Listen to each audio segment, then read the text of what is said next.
Good day, everyone. My name is Jessica P. Basig, and today I will discuss to you about the anthropological foundation. So, first, I will discuss the chapter 15, which is the introduction to anthropological foundation. But first, I want to tell you about the meaning of anthropology. So, anthropology, it is the combination of the Greek word anthrop, which means man, and the terminology, which means science. Hence, anthropology is literally the science of man. The American College Dictionary defines that anthropology as the science that treats of the origin, development, or the physical, intellectual, moral, and varieties, the cultural development, customs, belief of mankind. What are the uses of anthropology? First, understanding human diversity and unity across cultures and time periods. Second, promoting intercultural understanding and effective cultural communication. Third, making vital contribution to education, public health, and development programs. Fourth, preserving cultural heritage, language, and traditional knowledge system. Lastly, we have informing evidence-based policy making and conflict resolution strategies. We have five divisions of anthropology. First, we have physical or the biological anthropology. It is the human evolution, genetics, biological diversity, and adaptation. Second, we have cultural anthropology. It is the cultural practices, belief, values, and social structures. Third, we have archaeology. It is the study of past societies through material remains and artifacts. Fourth, we have ethnology, comparative study of culture, societies, and human behaviors. Last division of anthropology, we have the applied anthropology. It is the practical application of anthropological insights to solve human problems. Now let's go to the chapter 16, which we have culture. So culture, it is all about the total way of life of people. It includes belief, values, customs, language, and material objects. Next, we have here society and culture. So society, it says here that community of individuals with shared norms, values, institution that provide structure and organization. So society, it is the community that we are living with or that we are surrounded with. So that is the meaning of society. Next, we have here the cultural meaning. So cultural meaning, it means that culture gives meaning, purpose, and context to social interaction and institution within society. Next, transmission. It says here that society serves as the mechanism that sustains and transmits culture across generation through education and socialization. Society and culture are interdependent. It is changes in one inevitably transform the other.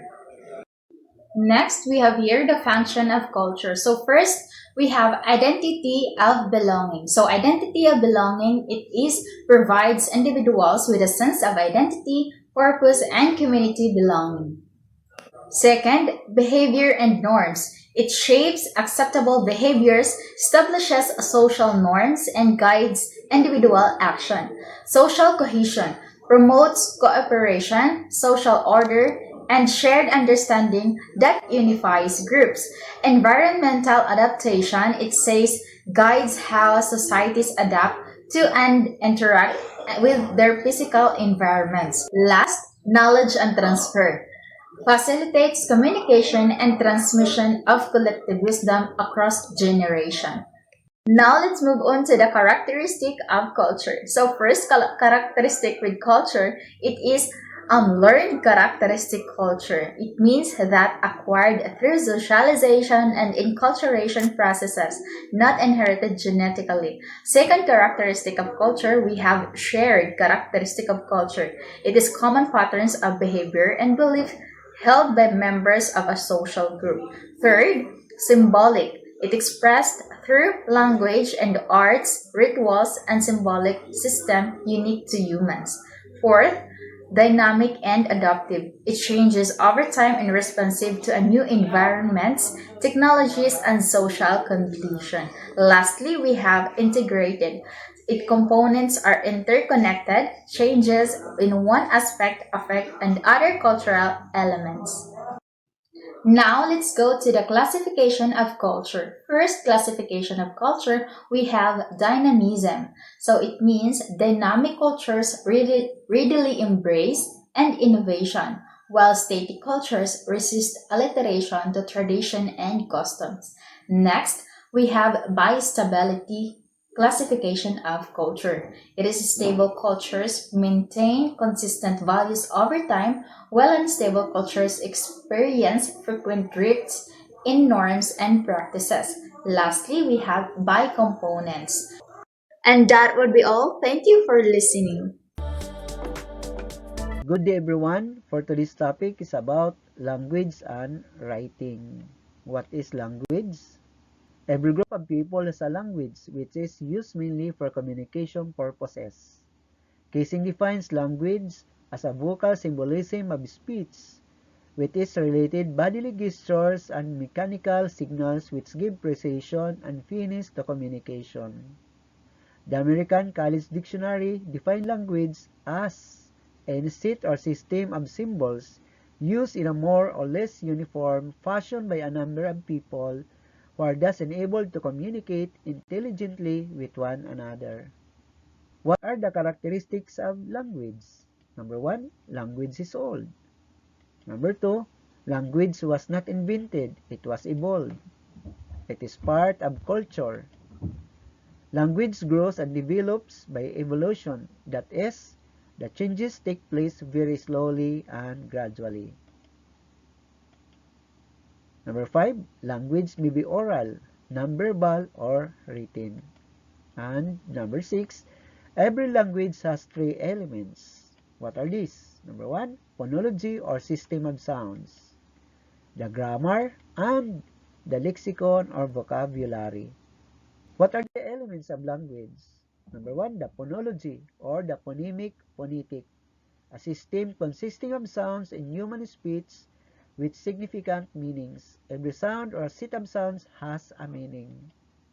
Number 2, grammar or morphology, the way of putting together words into a sentence according to definite rules so that a complete thought is expressed. And number 3, the vocabulary or lexicon, the meaning system of language, the collection of words of a language together with their respective significant meanings. Here are the mechanical aids in oral communication. As you can see, the telephone, the radio, and the television, and many more. Yes, this one, and this one, and another. Now let's proceed to writing. What is writing? Writing is of representing meaningful sounds in a language by conventionalized graphic symbols. This was invented and underwent evolutionary process. Many different groups of people were known to have invented their own system of writing. The Egyptian, the hieroglyphics, the Sumerians, cuneiform, the Aztecs of Mexico and Central American Indians also invented their own writing systems. What are the development of writing? As you can see, the picture writing or the pictograph. And this one is the hieroglyphics. And another is the cuneiform. You can see this one is the logographic and this one ideographic. Another is the phonetic alphabet, and as you can see this one is alphabetic writing. Here are the mechanical aids to writing. As you can see, this one is the typewriter, the telegraph, and the printing press. Another is the photocopy machine and the computer. Now, let's proceed to the functions and importance of writing. Number 1, the long-distance communication. Number 2, recording and preservation of information materials. Number 3, the mass production of information materials and the facilitation of learning. Let's proceed to relation between language and writing. Language and writing are related but they are not identical. Writing is a tool or instrument of language so that the latter can function better, more effectively, and to a greater extent. Language can exist without writing, but writing cannot exist without language. When language functions, it is not because of writing, but when writing functions, it is because of language. In other words, language can function without writing, but writing cannot function without language. Language can be separated with writing, but writing cannot be separated from language. Writing only serves the purpose of language, but not vice versa. Each has a story of its own, with the history of language preceding the history of writing.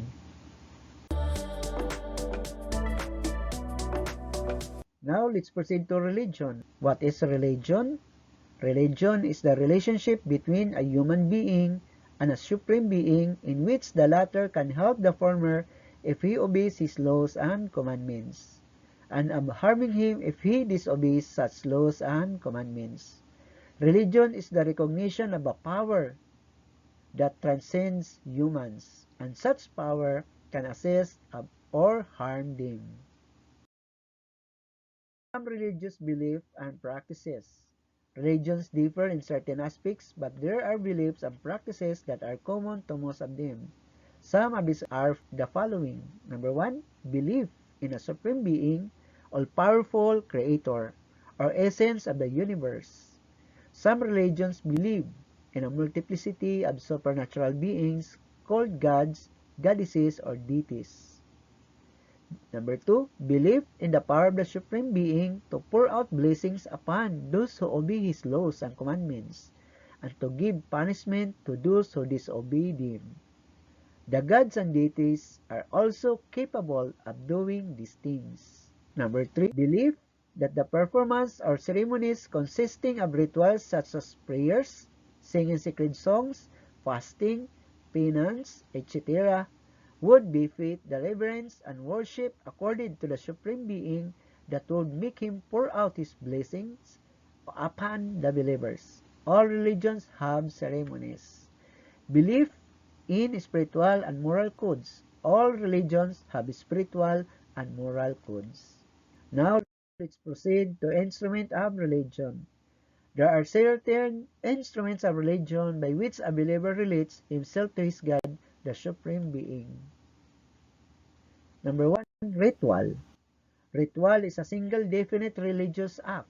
Examples are prayers, singing sacred songs, temple dances, making sacrifices, making the sign of the cross, making some offerings, etc.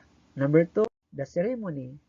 Ceremony is a complete religious performance consisting of related and interconnected rituals. Examples are Sunday Mass or religious service, wedding ceremony, baptism, house blessing, car blessings, etc. Different religions have different rituals and ceremonies. Number 3, taboos. Taboos are prohibition to do certain acts which, if violated, may bring punishment or misfortune to violators. Here are the religious leaders or officials. Almost all religions have their hierarchy of officials. Among the Catholics, the head of the entire Catholic world is the Pope, followed by cardinals, archbishops, bishops, and the priests. In the Protestant churches, there are the bishops, the superintendents, and ministers or pastors. In Tibet, the religious head is called the Dalai Lama. The equivalent of the priests in Buddhism are the monks. Here are the classification of religions according to the number of gods worshipped. Number 1, the monotheistic. A religion is monotheistic if there's only one god or god worship. Christianity is monotheistic as well as Islam. Number 2, the polytheistic. A religion is polytheistic if there is more than one god worship. Some religions are polytheistic. Number 3, the animistic. A religion is animistic if many animate and inanimate objects are worshipped. Paganism is often animistic. What are the functions, uses, and roles of religion? Number 1, religion serves as a means of social control. Religion exerts a great influence upon personality development. Religion's allies fear of the unknown. And religion supplies the explanation to events or situations which are beyond the comprehension of man. Number 5, religions gives man comfort, strength, and hope in times of crisis and despair. Number 6, religion preserves and transmits knowledge, skills, spiritual, and cultural values and practices. And number 7, religion serves as an instrument of change. Let's continue. Religion promotes closeness, love, cooperation, friendliness, and helpfulness. Religion alleviates sufferings from major calamities. Number 10, religion provides hope for a blissful life after death. What are the disadvantages of religion? Number 1, religion promotes divisiveness. Number 2, religion promotes the concept of predestination or fatalism.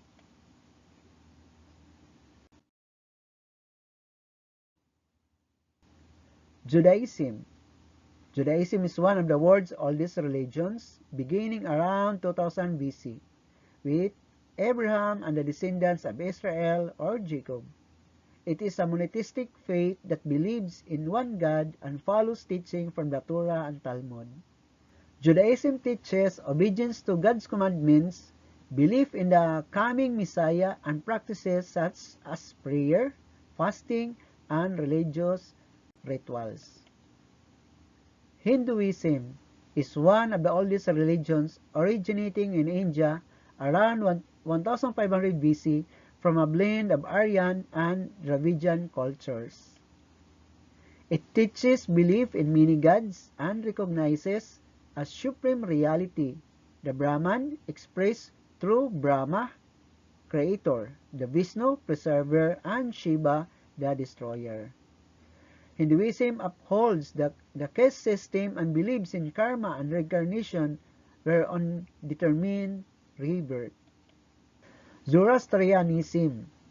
Zoroastrianism is one of the world's oldest religions, founded by the prophet Zoroaster in ancient Persia, now Iran, around 1100 BC.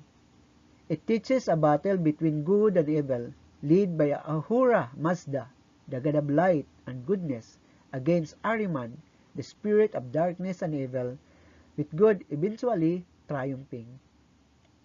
Its teachings are found in the sacred book called the Avesta. Zoroastrianism teaches that people must choose good thoughts, words, and deeds to reach heaven. Shinto is the traditional religion of Japan that centers on the worship of kami, or spirits found in nature, ancestors, and historical figures. It teaches reverence for the Japanese emperor, who was once believed to be a descendant of the sun goddess Amaterasu. Its main sacred texts are the Kojiki and the Nihonki, which contain myths and early Japanese history. Shinto has no strict moral conduct, emphasizes purity traditional for the gods. Next is Taoism. Taoism is an ancient Chinese religion founded by Lao Tzu around 600 BC. It teaches living in harmony with the Tao, or the Way, which is the natural order and universal force behind all things. Its teachings are found in the Tao Te Ching, a book of wisdom and moral sayings. Taoism values simplicity, peace, and balance, but over time, it also adapted belief in a spirit, magic, and alchemy. This one is Jainism. Jainism is an ancient Indian religion founded by Mahavira or Bardhamana around 599 BC as a reform movement within Hinduism. It teaches a life of non-violence, self-discipline, and simplicity, rejecting belief in a creator God and focusing instead on spiritual purity. Jainism believes in karma and reincarnation, and that the salvation is achieved by overcoming desires and attachments. Its teachings are found in sacred texts like the Ayaranga Sutra, Sokraklitanga, and Uttarahayana Sutra. Another is the Buddhism. Buddhism was founded by Siddhartha Gautama, known as the Buddha, around 560 BC in India. He taught the Four Noble Truths, which say that life involves suffering caused by desire, and that freedom from suffering can be achieved by following the Eightfold Path. Buddhism focuses on moral discipline, meditation, and the end of the cycle of rebirth, with the goal of reaching nirvana, a state of peace. Its teachings are found in the Tripitaka and Dhammapada, and it spread across Asia through missionaries. Another is the Confucianism. Confucianism is a philosophical and ethical system founded by Confucius or Kongfuzi, who lived from 551 to 479 BC in China. It is not a religion in the traditional sense, but a guide for moral living, proper social relationships, and good government. Confucius taught values such as respect for parents, loyalty, honesty, and proper behavior. Its central teaching is the golden rule: do not do to others what you do not want done to yourself. The teachings are found in the Confucian classics and the four books, including the Analects. Over time, Confucius was honored like a deity in China, and temples were built in his memory. Now, let's proceed to Christianity. Christianity began after the death of Jesus Christ and spread through his apostles despite early persecution in the Roman Empire.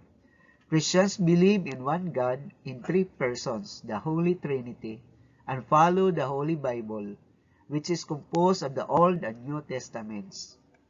Sin is disobedience to God's will, and salvation is achieved through faith in Christ, good works and repentance, leading to eternal life in heaven or punishment in hell. Another is the Islam. Islam is a monotheistic religion founded by Muhammad in the 7th century AD in Mecca, Arabia. Muslims believe in Allah as the one true God and follow the Quran as their holy book. The faith is practiced through the 5 pillars of Islam: declaration of faith, prayer, almsgiving, fasting, and pilgrimage to Mecca. Salvation is achieved by submission to Allah and righteous living, leading to eternal reward in paradise or punishment in hell. Another is the Sikhism. Sikhism was founded in the 15th century by Guru Nanak in Punjab, India. After a spiritual experience in which he believed God called him to teach, he traveled widely to spread a message of devotion to one God and equality among all people. Although he sought harmony between Hinduism and Islam, his teachings formed a new faith known as Sikhism. The Sikh holy book, the Guru Granth Sahib, contains hymns and teachings and is highly revered by Sikhs today.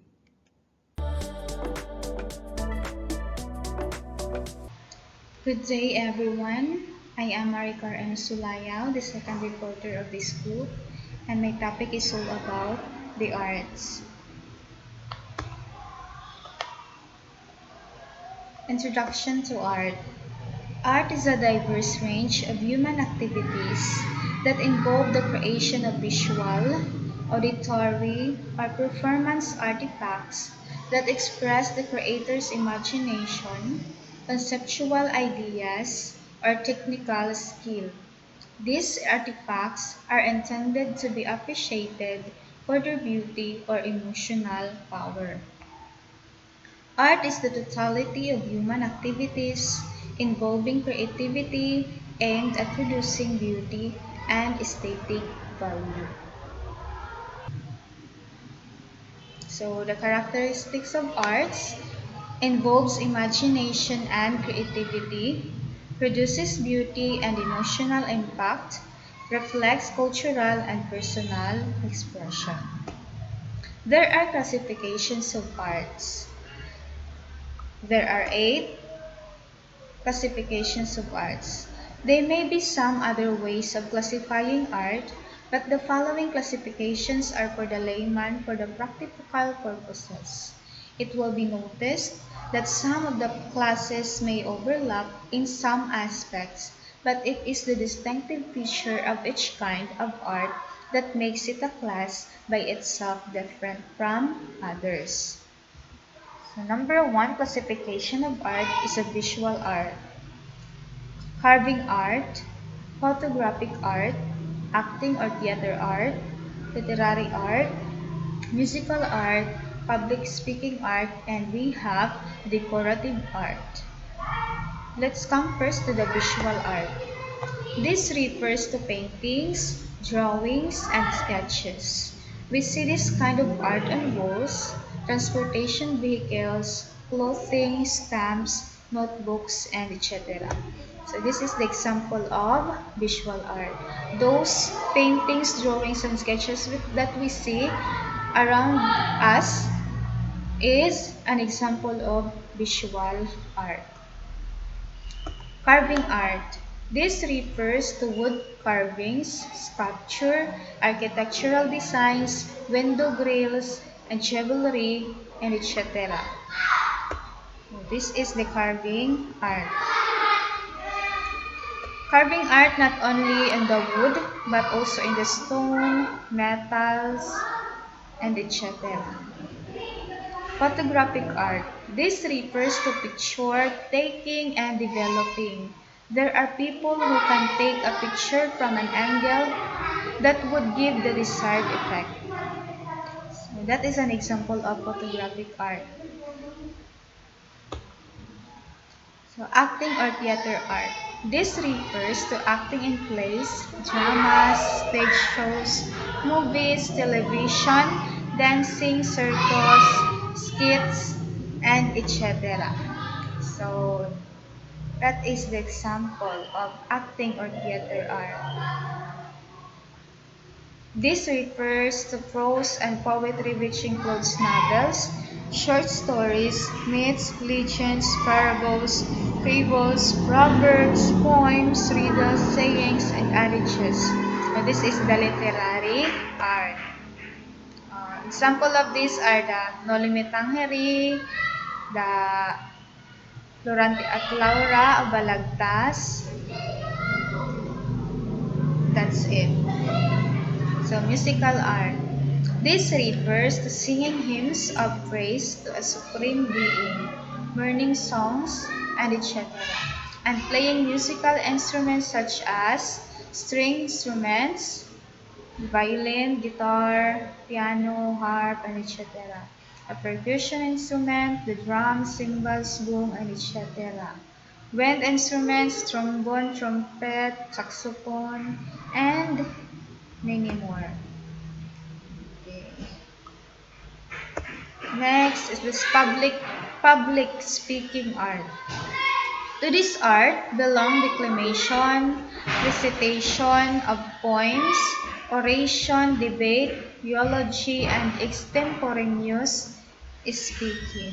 So we all know I do believe that we all know public speaking art. The last one is the decorative art. This is the landscaping, arranging flowers, arranging furniture, or pictures in churches with a religious hook. This is the sample of decorative art.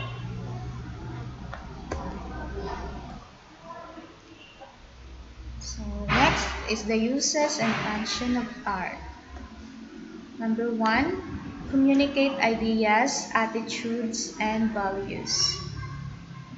Art may be used to advocate reforms. The writings of Rizal, especially the Nuli Me Tangere and that of Balagtas, Florante at Laura, advocated political and social reforms. Art may also be used to arouse nationalism and patriotism. Martial music, national anthems, stories of national heroes perform this function. So number two, preserve, reinforce, and transmit beliefs, customs, and traditions. This is true, especially those with historical value. This is contained in poetry, novels, short stories, folklores, folk songs, legends, the Bible, and etc. Number three, identify a culture of subculture. If we see a Muslim folk dance, an Igorot folk dance, or read the Ilocano folklore, Tibiag ni Lamang, or the Homeric poems of Greece, more or less we have a glimpse of the culture each represent.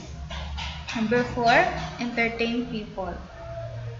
Intermission numbers such as a song, poem, dance, etc. are used to entertain audience to reduce their boredom. The movies, television shows, stage plays, and dramas or concerts are held to entertain people. Number five, give satisfaction to talented people. Talented people are given satisfaction for their self-actualization or creativity in accomplishing a work of art. Painters, authors, composers, singers, etc. are very happy if they have finished the pieces they are working on. Next, use and function of art, enhance religious faith.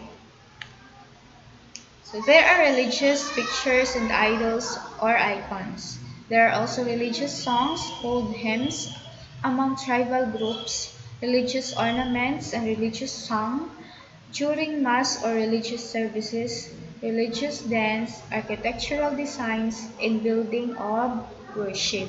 All these works of art are intended to increase the religious fervor of the devotees.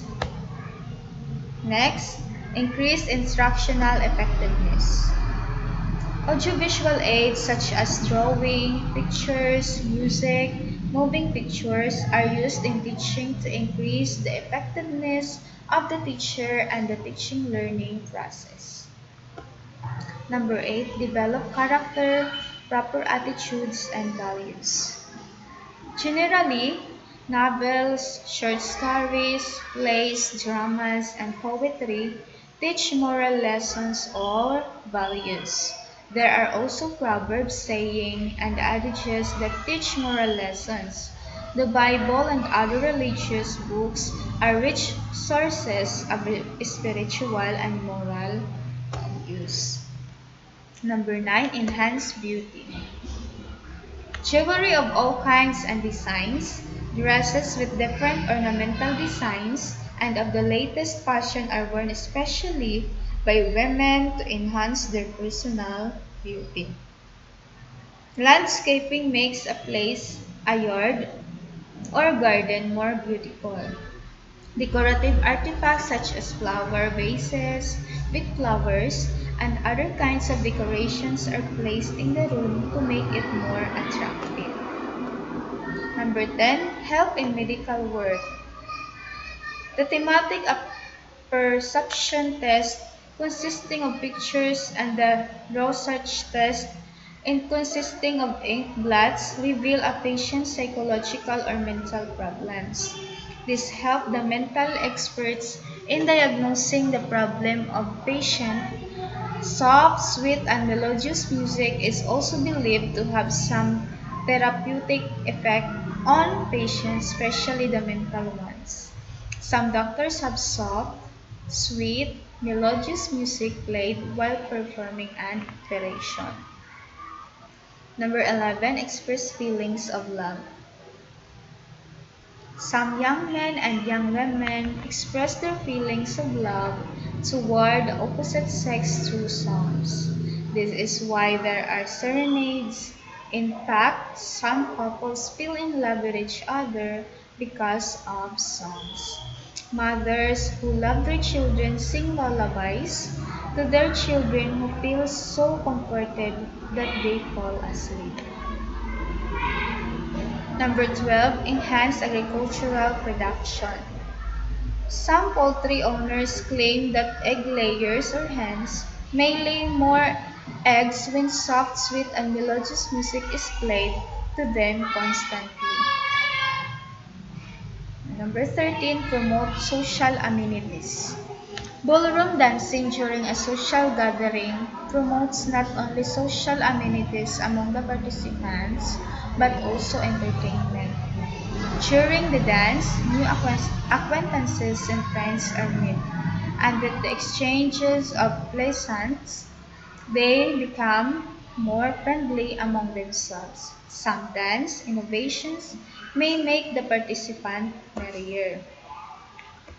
Number 14, identify people. Photography does this. There are instances or transactions in which one party, the person, is to be identified by the other party, the other person. The former is identified by means of his ID card, where his name is written and his picture attached. Number 5, mourn the dead. In some cultures, mourning songs are sung during the vigil over the body of the deceased person. During funeral march, religious songs are sung. Religious music is played not only to mourn the deceased but to ease up the sorrowful feelings of the loved ones who are left behind. Now, there are variations in art values. It should be noted that different cultural groups have different art values. Oriental music may sound queer to Western ears. Tribal music may also sound alienating to civilized people. Oriental folk dances may also be strange to Western people and vice versa. Pornographic art is en vogue in Western countries, but it is still a taboo in Oriental countries. So that's all about the arts. Thank you. Today, everyone, my topic is all about geography. Geography is very important as a sociological foundation because it deals mainly with the interaction of man and his environment. Other subjects are also important, but these are treated under historical foundations. So, according to the definition of geography, the American College Dictionary defines geography as a study of the areal differentiation of the Earth's surface as shown in the character arrangement and interrelation over the world elements such as climate, relief, soil, vegetation, population, land use, industries or states, and of the unit areas formed by the complex of those individual elements, the topographical features of the Earth. In simple words, geography helps us understand what the Earth looks like, how different parts of the world differ, and how all these features and activities are connected to one another. The following are the classifications of geography. Geography may be classified as according to scope in space and according to scope in nature. Let's come first to the classification of geography according to scope in space. Number one, global geography. Global geography or world geography, this studies the Earth as the whole, its continents, oceans, climates, climate systems, and major human activities worldwide. For example, studying global warming or international trade routes. So that is the global geography. The second one is the regional geography. This focuses on the specific regions of the world, such as Asia, Europe, or Latin America. It helps understand the physical features, cultures, and economies unique to each region. For example, comparing Asian monsoons with European climates. So that defines regional geography. So the last one is the local geography. This studies the geography within a particular country or smaller area. Sample of this is the studying the Philippines, islands, provinces, and natural resources. Local geography helps people understand their own environment and how to use it wisely. So that's the three scope in space. So let's come to the classification of geography according to scope in nature. Number one, physical geography. Physical geography focuses on the no. Physical geography focuses on the natural features of Earth's surface, landforms, bodies of water, weather, and climate. It includes branches such as geology, meteorology, oceanography. Yeah. And example of this is the studying why typhoons often hit the Philippines or why lizards form. So the second is the cultural geography. It studies how people's way of life, the culture, farming, housing, and etc. depends on their environment. Example, rice farming in Thailand due to fertile soil and wet climate, or coffee plantations in Brazil. It shows how environment affects human activities and traditions. So number three, the industrial and commercial geography. In industrial and commercial geography, examines industries, trade, transportation, and communication systems. It connects economic development with geography, how people use natural resources for business. Example, mining in Baguio because of its rich mineral deposits. This type of geography is important for schools to align education with the skills need of industries and prevent unemployment.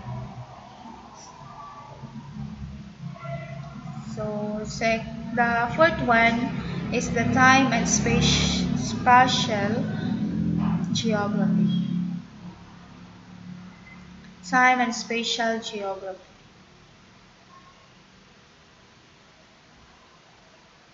So deals with location, distance, and time differences between places.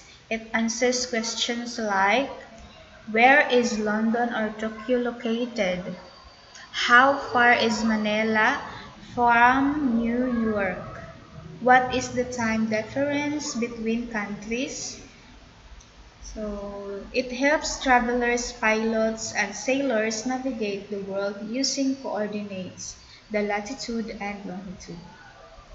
So number 5 is the historical geography. Historical geography studies how places and environments change over time. It connects geography with history, showing how human inventions and natural events transform the earth. Example: the invention of the steam engine of 1795 improved land transportation. The steamboat 1807 made sea travel faster. The plane in 1908 revolutionized global travel. Discoveries like fossils in mountain regions prove that certain places were once under the sea. Historical geography shows how human progress and natural changes shape our world. So the next is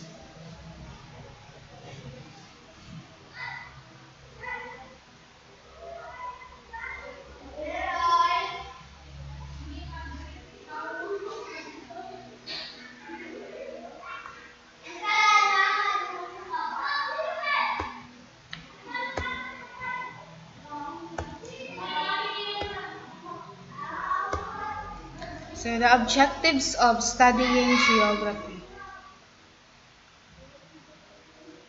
Number 1, draw and read maps. Studying geography helps students understand the world better and develop practical skills and values. The following are its main objectives. So draw and read maps. To organize symbols, directions, and features shown on maps. So example of this is reading a map to find cities or rivers. Number 2, locate places either in the map or in their actual locations.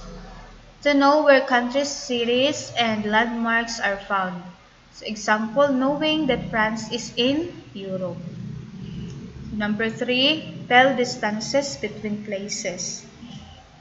To estimate travel time and understand spatial relationships. Example, Manila to London is around 10,700 kilometers. Number 4, locate places in terms of latitude and longitude. To pinpoint exact positions on Earth's surface. Example, Manila is at 14 degrees and 35 north, 121 degrees to east. So we use the compass accuracy. Number 5. So to determine direction, especially when traveling or navigating the sea. Number 6, tell time anywhere in the world. To understand time zones based on longitude differences. So number 8, tell the industrial and commercial establishment of a place.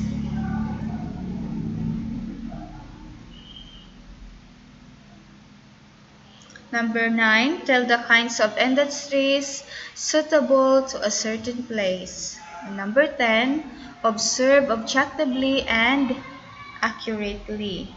Number 11, realize that man can modify his environment. Develop and use of natural resources properly. And the last one, promote trade relations between nations. So that's all about the geography. I hope you learned something and thank you.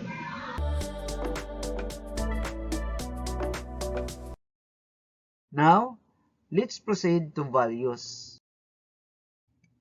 Values are cherished ideals. Values are spiritual and moral or ethical standards acceptable to a group. It should be noted that whenever we speak of values, the concept of right and wrong is always present. In this book, values and moral standards have the same connotation. The American College Dictionary defines values as the things of social life such as ideals, costumes, institutions, etc., toward which the people of the group have and which are considered desirable. What are the classification of values? Letter A, according to the field or purpose of application. Number 1, physical or physiological values. Physical values are those that pertain to the well-being of the body. Number 2, the psychological values. Psychological values are those that pertain to the affectionate relationship of two or more persons. Number 3, social values. Social values are those that are always involved at least two individuals. One is the act or and the other is the recipient of the action. Number 4, economic values. These values are applied in business and other economic activities. Number 5, the political values. Political values are those that pertain to country. Letter B, according to source. Number 1, spiritual or religious values. Spiritual, religious, or divine values are given by God. Number 2, human or cultural values.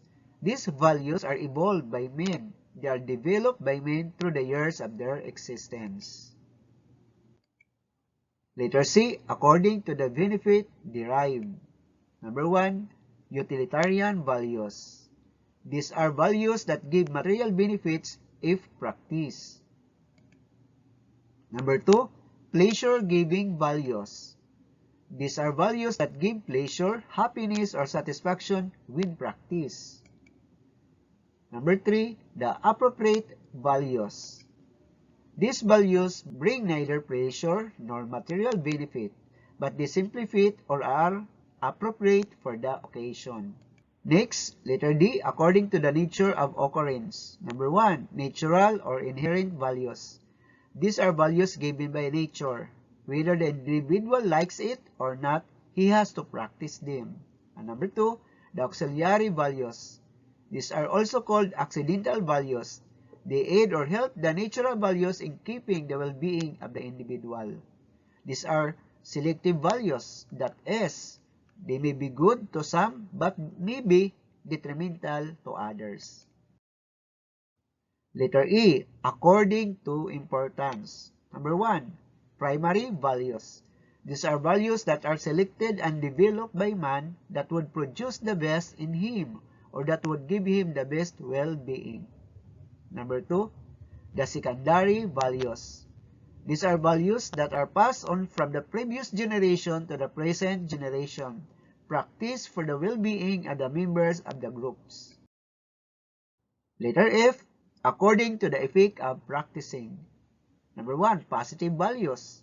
Positive values are those that produce good effects upon the recipients when practiced but place the supposed recipients of the action at a disadvantage when not. And number 2, the negative values. Negative values are those that produce bad results when practiced or performed, especially to those who receive the action. That practicing negative values is beneficial to the concerned but detrimental to the recipient. Letter G, according to rationality. Number 1, irrational values. Irrational values are those are not recognizing the rights of others. These are values of the beast in which might is right. And number 2, non-rational values. These values are neither irrational nor rational. They are not irrational nor immoral because they do not harm anybody when practiced. Neither are they rational because they are not based on logical grounds. Number 3, rational values. Rational values recognize the rights of others and usually do not harm others when practiced. Instead, they are benefited. Letter H, according to the number of people affected or involved. Number 1, personal values. Only one person is involved, the possessor. Number 2, the social values. In the practice of a value, two or more persons are affected or involved. Let's proceed to the characteristics of values. The similarities. Number 1, spiritual values always occur in paired opposites like loving not loving, while human values always occur paired like opposites, honesty to dishonesty. Number 2, spiritual values are essences or qualities and hence not abstract. Humility and meekness are examples, they are abstract. While human values are essences or qualities and hence not abstract. Honesty and truthfulness are examples, they are abstract. Let's proceed to differences of characteristic of values. Number 1, spiritual values are God-given, while human values are evolved by men. Number 2, spiritual values are eternal. They do not change and they remain till the end of time, while human values change over time and sometimes disappear altogether. Number 3, spiritual values are universal. It is applied to all people, while human values are localized. A value in one locality may not be a value in one another. Kissing the hands of elders is not practiced in Japan. Number 4, violation of a spiritual value is always punished by God, while not practicing a human value is not always punishable. Kissing the hands of elders is a value, but one who does not merits no punishment. Number 5, spiritual values are obsolete. Stealing 100 pesos is as serious as stealing 1 million pesos. While human values are relative. Stealing 1 million is more serious than stealing 100 pesos.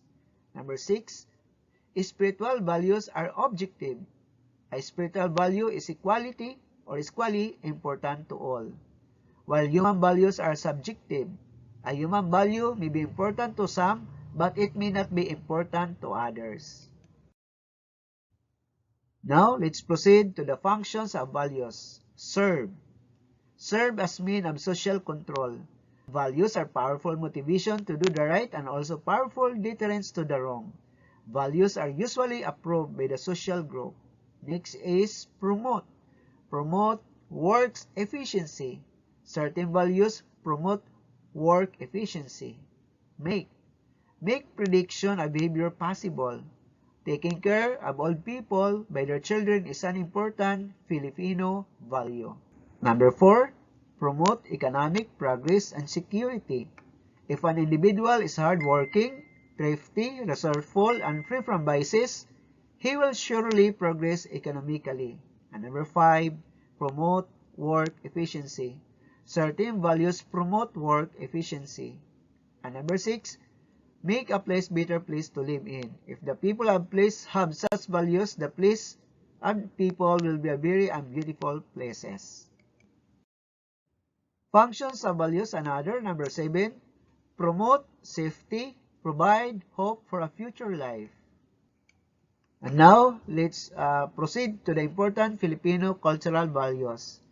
The superstition, bayanihan, fatalicism, utang na loob, pakikisama, compadre or comadre system, the Fiesta Fever, and the hospitality. Now, let's proceed the process of valuing. How is value acquired and developed? Louis Rath et al. Gave the following steps in valuing, cited by Palispis, page 20. C is choosing. To choose freely, to choose from alternatives after considering the consequences. Letter P is prizing. To cherish and be happy with the choice. To be willing to affirm choice publicly. And lastly, letter A, acting. To actually do something about the choice. To act repeatedly to affirm the choice publicly. And that's for all. Thank you.